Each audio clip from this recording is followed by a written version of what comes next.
Hey, what's going on? We're starting something today for the first time. We're going to try to do this every Thursday with Dan Swinsoce, who is my good friend, and we're collaborating now, Peak Sports and Spine Physical Therapy. So essentially Dan's here on Thursdays, which is fantastic because we essentially get to help clients in a setting where whether they're in pain, whether they're coming for rehab, or just to improve some stuff that we're already doing with the programming. But what we decided to do is to not only show like how to help certain nagging injuries or things that you're dealing with, but still move you forward in training. Like, so for instance, today we're going to talk specifically about low back pain. So if you a chronic low back sufferer, it's on and off for you, but it's something that not only affects your life, but also affects your training. As in, maybe you want to lose some weight, maybe you want to improve performance, get ready for a marathon, hike more, do stuff with your family, and that's stopping you. What we wanted to cover today is the approach of still being able to do that, but not making things worse, actually making them better. So, coming from a top-notch physical therapist, what is the approach that to take when somebody comes in and is dealing with low back pain? And also an approach from a strength coach, a fitness coach, doing things the right way so that we can move you forward, right? Our goal is to not just say like, hey, we're going to rehab you, but it's like, how can we do the two-in-one approach? And so me and Dan are going to talk about like some of the things that he would do if somebody's coming in to do that, while I'm going to talk about same thing.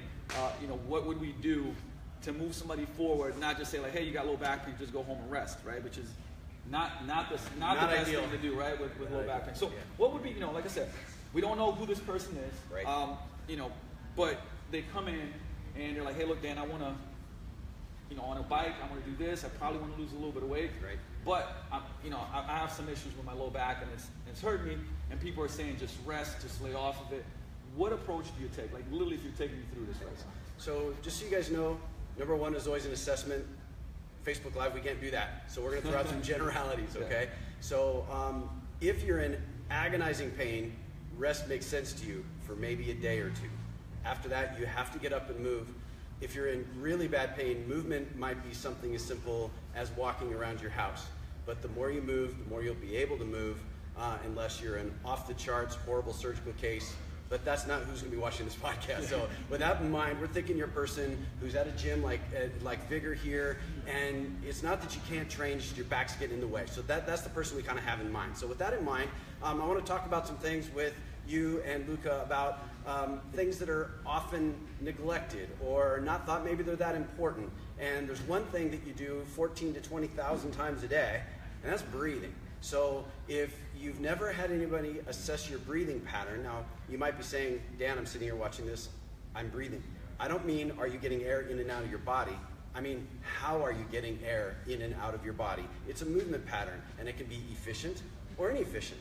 So if it's inefficient, that's getting in your way and maybe related to your back pain, believe it or not. So we're going to talk about a real simple thing you can do at your gym. Luka's agreed to be my guinea pig always. So what you're going to do is just lie down on your back in a comfortable position, and you take a small plate, and you just put it at the bottom of your abdomen, and you're going to feel that's 10 pounds right there. He obviously feels 10 pounds pushing down. When you breathe with your diaphragm, it feels like you're breathing into your belly. Obviously you're not. You're breathing into your lungs. Lungs are in your chest. But the diaphragm pulls downward towards your abdominal area, and when it does so, it expands downward and 360 degrees outward. And that puts tension on muscles. Muscles respond to tension by contracting. So by having a good diaphragmatic breathing pattern, you're going to have a good resting tone in all the muscles down here. Pelvic floor, diaphragm, the deepest part of your abdominal wall called the transverse abdominis, and the multifidi. So top, bottom, front, and back are all engaged and on, so to speak, just by breathing diaphragmatically. So he's feeling that 10 pounds, and what he's doing is inhaling into the weight. So he's not pushing out on purpose, he's just breathing. So remember, we're not trying to teach you belly dancing, just breathe. But try to direct the pressure of your air down low, and your inhale will make the weight raising lower. And so just having that little bit of feedback of the weight will feel this. And a number of you are going to go there and realize, oh my gosh, I'm not moving the weight, I'm breathing up in my chest. That's a problem. It's a dysfunctional movement pattern. Think of it like limping. People who limp still walk down the road, just really inefficient. Same thing with breathing patterns. If you're breathing up here, really inefficient. Get it down there where it belongs. This is an easy way to train it. People ask how long. I just ask for 5 minutes a day. You can do it in your training session at the end to cool down. You can do it in the beginning as you start to warm up. Whatever you want to do, as long as you're starting to get that breathing pattern better, you're doing something to establish some core stability. And remember, we're talking about chronic back pain here. That's something that's needed in a lot of the group. Anything you want to add? No, that's perfect. Awesome. And, you know, one of the things when it comes to training, we have a R7 model that is actually from Mike Robertson, and one of the things in that the R is a reset, and so this would be one of our resets, like an autonomic nervous system reset, because this will also get you out of being toned. If you're a breather, what we call essentially if you're a chest breather, a neck breather, all of this is going to be wound up. Usually your low back is going to be really wound up because you're in extension, forward head posture. And just doing this drill, believe it or not, gets a lot of people just feeling so much better. They'll start wiggling their hips and go like, how is it possible that my low back is not feeling tight and as tight as it was before? It's really good. And then when we explain it, it's like, well, you know, fully exhaling also takes you out of an extended posture, right? So if I'm sitting here and I fully exhale, it brings my rib cage down. It puts less tension on my low back. It engages my abs. So it's a double whammy, right? Yeah, essentially. So just take, you know, this might be one of those like, oh, I'm just going to breathe into the weight. But it really is doing a lot of great things that most people don't do and helps a ton with a lot of different things. You know, so please, before you go to sleep, this is a great one to relax. You know, if you come into the gym and you're all wound up from the desk, this is something that's great to do. You know, definitely pay attention to it. If you can take one thing from this live, that should be one of them for sure. Yeah, Luka had mentioned tightness up here. Remember I said if you're not breathing well with your diaphragm, you're breathing inefficiently. Well, all those inefficient breathing muscles live up here. So if you're not breathing well with your diaphragm, you're going to breathe with this stuff. And so that creates some abnormal neck, shoulder, chest tightness, headaches, etc. So it's amazing what simple thing breathing can help a lot of stuff. What do you want to talk about next? All right, so I mean, put it this way. Where do we go? Because soft tissue, one of the R's in our R7 is release. You know, so one of the ways obviously to release tension is through self-myofascial release. We can call it self-massage. It's been thrown around and, you know, debated all over. But the truth is it has a lot of benefits. Yeah, I think the debate, I'm sorry for interrupting you, the debate isn't on whether or not it works. Correct. The debate is why it works. Yes, and absolutely. for you, most of you out there, you probably couldn't care less. I know I really don't. If it gives me results and we can all agree on that, why is for the academics. I'm not one of them. I just like to read what they write. So let's talk about that. So again, thinking about the person who's maybe made friends with one of these and done some things, or you know, some tools like these from our friends at Rad Roller. Maybe we can show you something that you haven't thought of before with your foam roller, because sometimes the devil's in the details. Like this little one's about the size of a golf ball. On the sole of your foot is awesome. The sole of your foot has more representation on the surface of your brain than any other body part except for your palms and your lips. 1, 2, 3.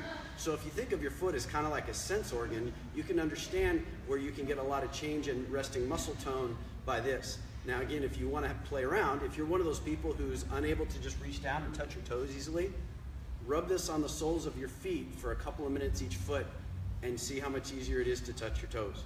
You won't necessarily have a magical change, but many of you will find a difference. And if that's the case, this is the kind of thing you want to do. So golf ball size really gets into nooks and crannies. This is about the size of a lacrosse ball. It's a little less aggressive. There's a lot of tools out there, but trying to use one of these will make a really nice difference. Now, when people, I'm just going to do with my shoe on for convenience, when people roll around with their foot, you end to kind of see this sort of this random movement. I'm just sort of rolling around. If we think of this as a foot, what I encourage you to do so you're thorough is to think of getting sort of this stripe down the inside half of your foot, stripe down the middle part of your foot, and stripe down the outside part of your foot, and then encircle your heel. So you have a little bit of a pattern with where you're going and not just randomly going here, there, and maybe not get some spots. Also, when you're methodical about it like that, you can feel the spots that feel better to you. Some might not feel like much, and some might be tender, or some might just feel wonderful to have that done. So try a ball about the lacrosse ball size, golf ball size. If it's a golf ball itself, the cover of a golf ball is super slippery. So when you put your foot down on it, the ball's running away from you all the time. So Rad Round came up with something like this. It's grippy like a lacrosse ball, but small like a golf ball. It's inexpensive. Radroller.com. Commission sales for me, of course. But they work great. They're worth it. That's why we have them in the clinic. And a quick question in between that. I know that's kind of like throwing this stuff in there, but we're big fans of at least doing warm-ups and certain lifts with no shoes on. Mm-hmm. And one of the things that I kind of want you to imagine, what Dan mentioned, the proprioceptors on the feet, right? We have hands, lips, and feet. Imagine if you walked around the whole of, most of your life with gloves on your hands, right? Your hands would get weak. You couldn't feel stuff as much. Your proprioceptors would shut down somewhat. So having shoes on, and high heel shoes and stuff like that, it really kind of messes up how our feet feel the ground, how much they can work, and whether they're strong in certain areas or not. And so we're really big with, and it can help low back pain as well, where we strengthen the feet. So our warm-ups a lot of times will be done without shoes on. Things like deadlifting and squatting. Many times lunging, we try to stay away from it too much if somebody doesn't have good mobility in the ankles and stuff. But that's something that would be really beneficial, even though it's not maybe directly related to anything with the back. It can help for sure. Yeah, you actually went down a different path than I was thinking. Luka was talking about foot strength, which is another unturned stone for a lot of folks. I'm referring to simply the sensory feedback. Yeah. If I'm standing on one foot, which I do every time I take a step or a lunge or whatever, my brain is interpreting where my body is and what direction it's going. Is my center of gravity moving one way or another? Is it accelerating or decelerating? And the information that comes from my foot will affect motor recruitment patterns all the way up into my core. And so having a nice mobile foot with good soft tissue mobility to allow all those tiny little joints to move, so all that information can get up there, you're going to control your body better. And then if you get a stronger foot, all the better, because that is what you propel from. So good stuff there. Fantastic. All right, let's talk about foam roll. Yep. Okay. So I'm gonna actually pull up the see if we got a question. You go. okay. So a lot of times people understand the foam roller. If I see anybody do anything, they roll the middle back. It feels great. You just roll on it. We've all done it, I think. But some things that don't get rolled on as much. Again, I'm trying to think about somebody who's had this and they're in a gym. So you're a little bit exercise savvy. You're already doing stuff, but some things that you might add to what you're doing. So one of the things I would recommend is going after some muscles in the front. As a group, they're called hip flexors. There's actually 8 different muscles that might flex your hip in any given leg angle. So the names really aren't super important, but the one that I think gets ignored a lot is called the tensor fascia latae, or TFL. And the TFL is where I tell people, imagine if you just kind of put your hand in your pocket, that's where it is. And it's about the size of it as well. So it's not particularly large. So the contact area between my TFL and the foam roller will mean that I'll get maybe 2, if I'm a really big person, 3 unique contact points. But when you get those, what you do with it is really cool. And I will give Dr. Mark Chain credit for teaching this to me. He's a chiropractor down in LA, very smart guy. And he called it a waggle, so I call it a waggle. We wiggle and we waggle on the foam roller with certain muscles. This is one of them. So remember, the TFL is right here. So I'm going to get on the very end of the roller. And I'm going to find my TFL. So fortunately for me, this is not painful right now. If you have back pain, chances are this is going to be unpleasant. So what we recommend when you're doing a foam roller is to try to make it pleasantly uncomfortable, not terrible. So if this is a lot of pain for you, unweight it a little bit. Change your arm position. You can use this other foot, and I can literally take my body off, so I can have ounces or many pounds of pressure on that TFL. And so make sure that you're finding an amount of pressure that's acceptable to you. If it doesn't feel like anything, that spot's fine. Dysfunctional tissue is not accepting of pressure. Normal tissue is. So if I find a spot when I put pressure on it that hurts me, that tells me that's my bullseye. So I'm going to pretend this spot hurts. So now what we can do on it is just hold direct pressure. Direct pressure, we call it camping out. Just camp on that muscle. You hold direct pressure. It cuts off the blood supply temporarily to that muscle, and that makes that muscle tone down. Okay? It's the premise, I think, on a type of Japanese massage called shiatsu. Direct pressure. Okay? So I'm going to have direct pressure. Now, after I do that for maybe 30 seconds or so to see what it does for me, I'm going to wiggle, which for us is just these tiny little back and forth, just kind of like your rolling pin. After about 30 seconds of that, I'm going to do what we call waggle on our mark. And that is basically, I'm going to rotate my femur bone in and out, in and out. And if you can't see that, I'm just doing this to my leg, okay? So when I'm doing that, my femur bone is essentially massaging that muscle on the inside out, as opposed to the roller when I wiggle outside in. So when I do this, it'll feel pretty good to you in a good, bad way. if this is a spot that needs some treating. And again, I'll do that for about 30 seconds. And then I'm just gonna make some very subtle adjustments to my body position to try to find another spot where I can do it all over again, okay? So, often neglected spot. Which ones are the most, if you had to say, you know, three areas with foam rolling or just soft tissue work that you'd address when it comes to low back pain, the ones that usually are kind of culprits that people can go after first, obviously that would be one. TFL. T-spine, where you roll on your back, and I'll show you that, and then adductor muscle group, and I'll just show you that one next. Those are inner thigh muscles, some of which are also hip flexors. So you line up the foam roller parallel to your spine, and then you just bring your leg over it perpendicularly, and then I position myself where I've got that in there as far as it will go, and then I just hang out here. And then I'm gonna very slowly work my way back, again, looking for areas that feel tight or tender to me. Remember, normal tissue doesn't hurt. Abnormal tissue will be sensitive. So let's say I find a spot here. Same things. I can camp, I can wiggle, or I can waggle. You just have to be willing to look a little silly on the floor at your gym. Some people really aren't willing to do that, and I just say, you know, there's plenty of other people doing that, right? And this is a norm. You go to most gyms and you're going to see people kind of having sex with the ground all the time. It's just what it looks like, and we can laugh about it. But the reality is, are you going to let your embarrassment get in the way of your back pain? I'd rather have someone think that I'm looking a little goofy and feel good than the other way around. And I personally don't care what other people think when I'm at the gym. So I'm going to find my spots and I'm going to treat them. It's kind of a seek and destroy mission. If it feels tight or tender, that's a spot to work on. If it doesn't feel like much, you're doing okay. And so I'll just work it all the way down until I get to my knee and then work my way back up. And again, if I find spots that are tight or tender, I can wiggle them, I can waggle them, or I can camp out, and I'm just gonna do what I need to do. Now, if you find like spot after spot after spot, you don't wanna be on the floor for half an hour and then have no time left to work out. I get that, but then you probably wanna get one of these at home and maybe put it on the floor when you're watching television or reading or something, and just make that something that you do. We actually have one upstairs, one downstairs at our house, and then here at the gym and at the clinic, we use them quite a lot. So that's some stuff that people don't do that they probably should. And something, you know, almost making these things a ritual. Like, so I'm a big fan of frequency over duration, meaning like you could foam roll and do mobility for 3 hours one time and then not do it for 10 days and not have as good a result as doing 10 minutes a day of rolling and mobility. Or 5 minutes. Or even 5 minutes. Or even 3. I mean, if you're not doing any right now, adding 2 or 3, it frequently is gonna make a huge difference. And like I said, with low back pain, the body loves to move, right? When the spine moves, it's a lot happier, especially motion is lotion. Motion is lotion.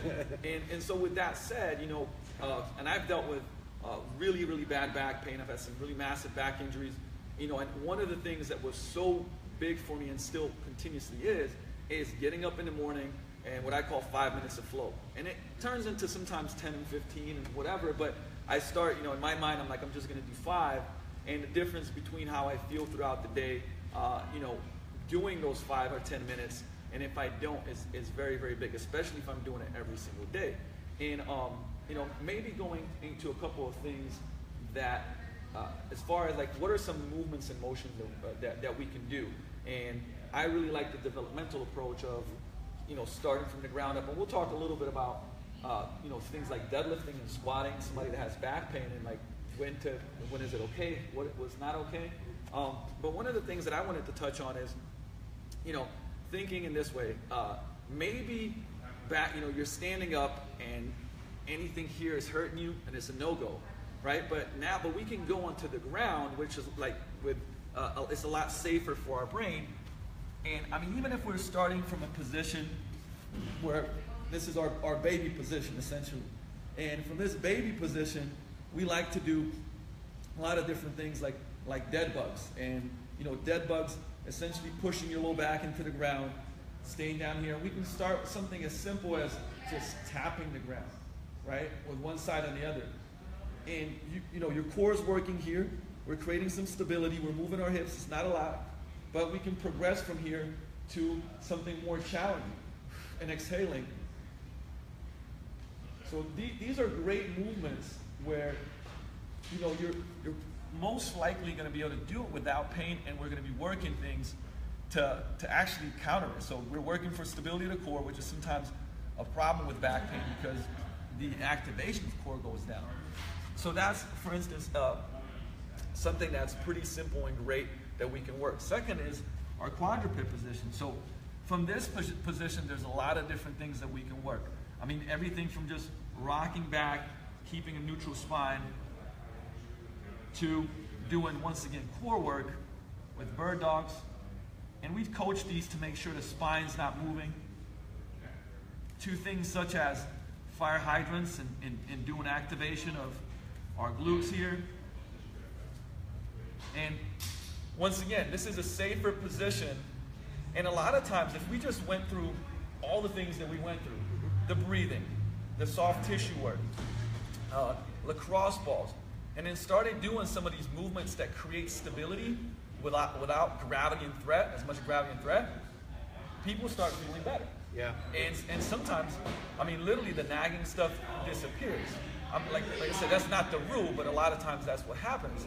And from, these positions, we might go to a half kneeling position now, where we're engaging glutes, core, keeping that good posture, and either just keeping that position, opening up the hip, and we could here do pull downs. We could do different things depending on what place you're in. But the point is that there's a lot of things that you can do, and we're going to drill things such as mobility, right? Because one of the things that with low back pain that we definitely want to address is tight hips, no core activation, and tight upper back. Yeah. Would you say those are the three? Hips for sure. Yeah. So one thing I want to point out when Luka was demonstrating, like the dead bugs example, he was talking the whole time. It means he was breathing. When people show me, a lot of times I ask people if they're familiar with this exercise, many times they are, and I just show me. And they're holding their breath the whole time, trying so hard to bear down. You're not bearing down, you're engaging, you should be able to talk. I'm doing it right now, okay? So I'm talking to you, my voice sounds normal. So remember that it isn't this, it's this, okay? I'm tight, I'm engaged, and I'm talking. He was tight, he was engaged, he was talking and moving. If you don't know how to do that, find somebody who can coach you up, or just at least make a point of breathing in and out, because the whole thing is, if you don't know how to stabilize in an authentic way, your body will cheat for you, which means it's either going to hold its breath, and so you're this person who always talks under pressure because they're always engaging air pressure because you haven't figured out how to engage muscles. So air pressure works until you have to breathe, and then you're in a bad place. So you want to make sure that you can learn to stabilize and breathe, not stabilize or breathe. So I'll bring that to the table. And then regarding what you're saying, where should the mobility be? I talk to people about their hips all day long when they're here coming to talk to me about back pain. Because if you think about it a little bit, the way the body is designed, the center of gravity of your body is slightly below your belly button. And that is surrounded by two giant ball and socket joints, and those joints are surrounded by the largest muscles we have. This is where the action is supposed to be. And so if I don't move well at my hip, I'm going to move somewhere else nearby to make up for that, which will probably be my lumbar spine.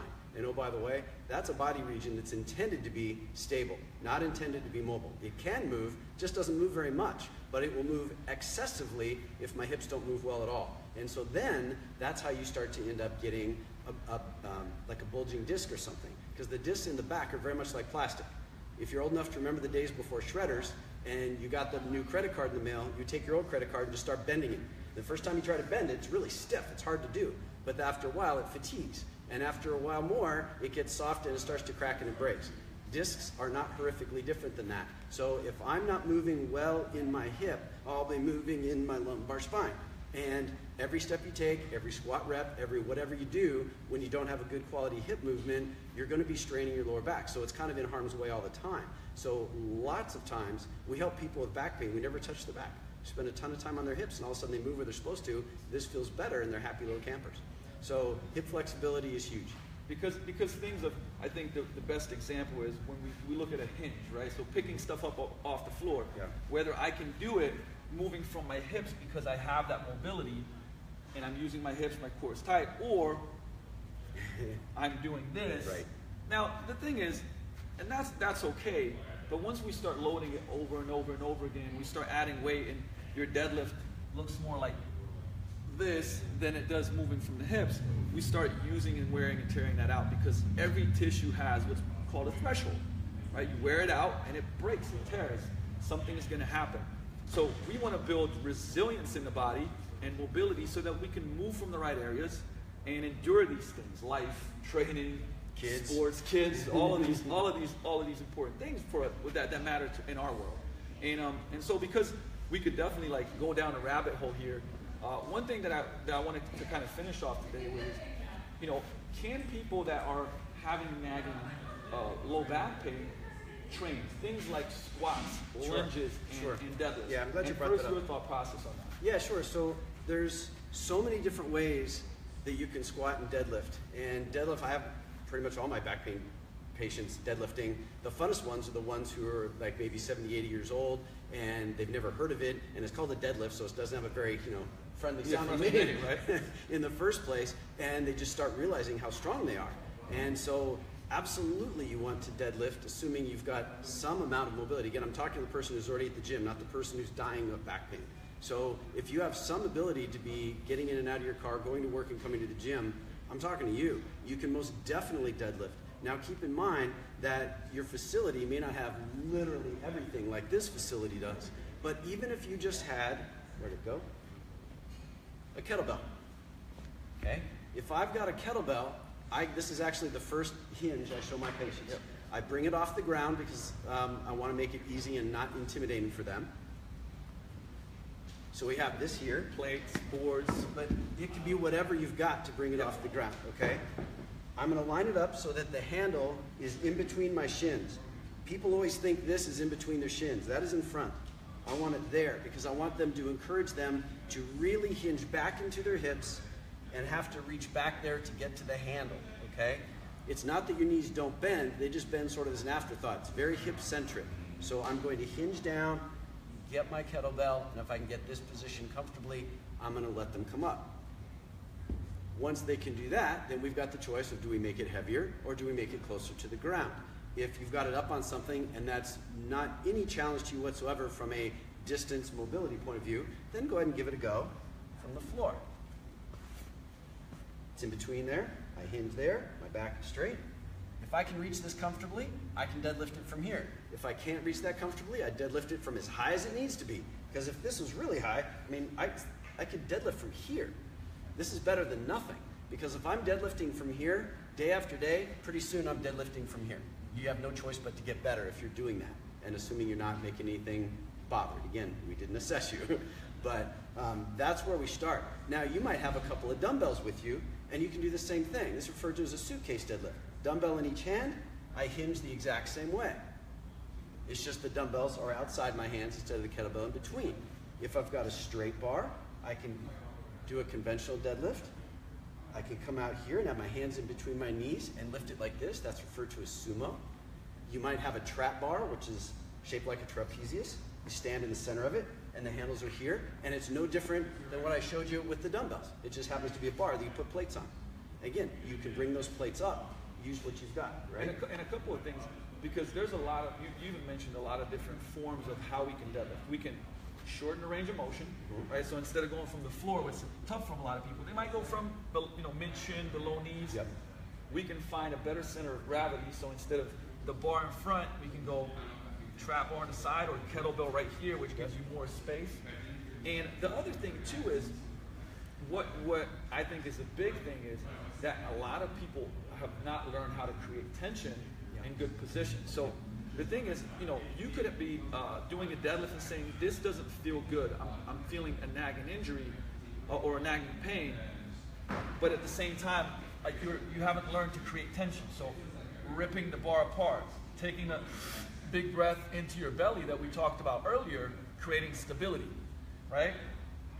Packing your chin, so instead of cranking it here or forward, now we have a good spine posture. So some small tweaks can really get people out of positions of pain, and you know those are the great things you love to see. You make some changes, and they go like, "Wow, I'm not feeling that anymore. Now I'm feeling it in my hamstrings and my glutes." Perfect. You brought up something I want to bring up. When you're in the clinic and you're doing this for the first time, we ask you where you feel the tension.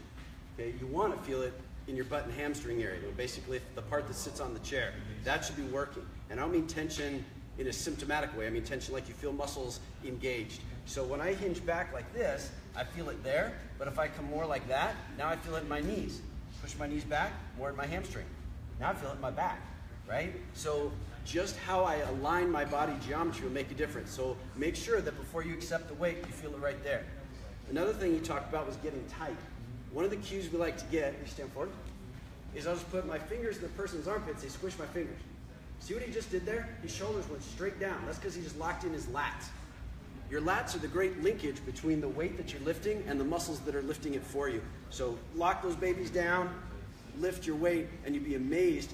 The first time I was taught that, I was lifting a weight that I was familiar with, and it felt so much lighter. It was incredible. So if you are somebody, again, who's training and maybe your deadlift is, you go to a certain weight because beyond that your back just hurts, if you're not aware of that drill, sometimes called an anti-shrug, pull those arms down or squash someone's fingers in their armpits, get tight, stay tight, come to the bar, or you can cup your kneecaps, get tight, and then go to the bar. However you want to do that, you can get tight at the bar, but that's a lot harder to organize your body in that manner, meaning I'm all loose, I grab the bar, and then I get myself in a position, create tension, and come up from the bottom. Better off to get tight up here or here, and then take it to the bar. And one of the things, because this is so important, because now we're talking about different strategies to have the muscles that we want fire, right? And for instance, one of the things that I love about deadlifting that a lot of people don't really think about. Most people think with a deadlift they think pull, right? It's like I'm on the ground, I'm going to pull, and what that tends to do for a lot of people that are already very extended is they're going to drive with their low back and kind of pull out of it. Exactly right. And I love the analogy of pushing the ground away. And actually for people that have never kind of deadlifted well or may have some issues, giving them a 2 or 3 second kind of start where we'll just get tight here, and then I'll say, okay, don't lift the weight, but I want you to start pushing the ground away. And just hold that and stay really tight, and at 3 seconds, push.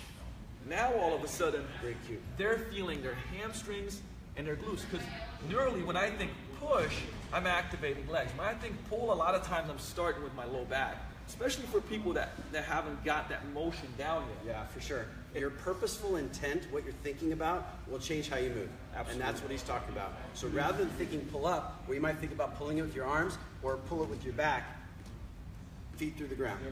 So these are just like some examples that we wanted to go through today, because this can go really deep.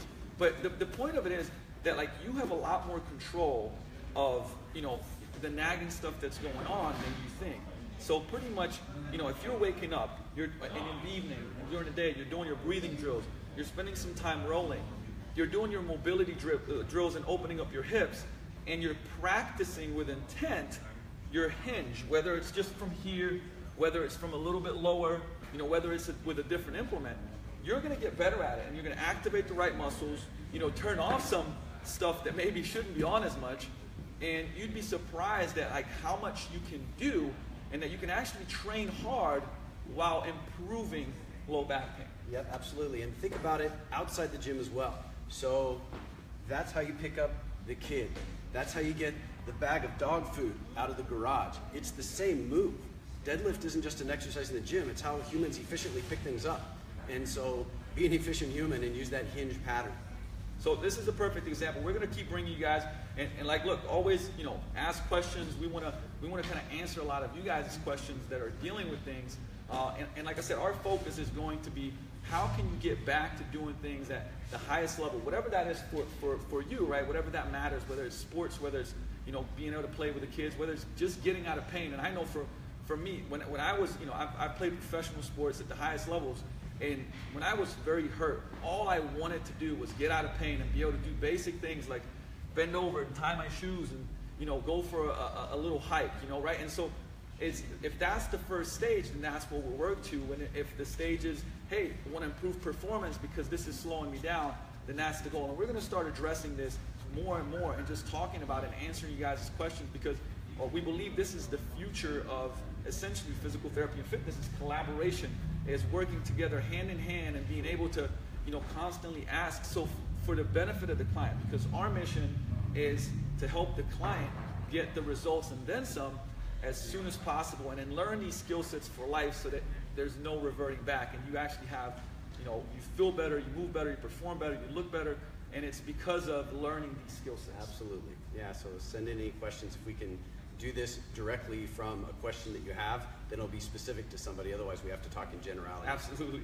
And hey guys, Big Around Fitness and Performance, Peak Sports and Spine Physical Therapy, Dan's here every Thursday. And like I said, drop by, talk to us, meet us if you haven't yet. And like I said, Dan's a world of knowledge and just coming in and talking maybe about certain things that you have going on and how he can help, how we can help. We'd be more than happy to help you out and just answer your questions. We'll see you next Thursday with a live. Maybe we'll even surprise you before then. But until then, appreciate you guys. Love you. Thank you very much.